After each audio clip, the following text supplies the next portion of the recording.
या न्यूज बुलेटिनचे सहप्रायोजक आहेत गोकुळ. त्र्यंबोली येथील विक्रमनगर परिसरात काँग्रेसच्या प्रचार पदयात्रेला नागरिकांचा प्रचंड उत्स्फूर्त प्रतिसाद मिळाला. महानगरपालिकेच्या जाहीर प्रचारातील एक दिवस रंगोली मंदिर परिसरात मोठ्या उत्साहात पार पडला.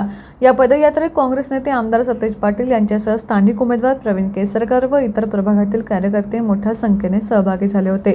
पदयात्रा विविध गल्ली बोळातून मार्गस्थ होत असताना नागरिकांनी फटाके फोडून व पुष्पवृष्टी करत आमदार सतेज पाटील यांनी सर्व काँग्रेस उमेदवारांचे जंगी स्वागत केले. विक्रमनगर परिसर हा काँग्रेसचा बालेकिल्ला असून येथून चारही उमेदवार काँग्रेसचेच विजयी होतील असा ठाम विश्वास आमदार सतेज पाटील यांनी व्यक्त केला. यावेळी उमेदवार प्रवीण केसरकर यांनी कार्यकर्त्यांना आगामी मतदानापर्यंत डोळ्यात तेल घालून काम करण्याचे आवाहन केले. विरोधकांना कोणतीही संधी न देता विजय निश्चित करावा असंही त्यांनी सांगितलं. या पदयात्रेचे विशेष आकर्षण म्हणजे महिलांची मोठ्या प्रमाणावर असलेली उत्साही उपस्थिती. घोषणाबाजी करत महिलांनी प्रचारात उत्साह निर्माण केला. एकूणच विक्रमनगर परिसरात मिळालेल्या प्रतिसादावरून आगामी निवडणुकीत काँग्रेसची स्थिती भक्कम असल्याचं चित्र स्पष्ट झालंय.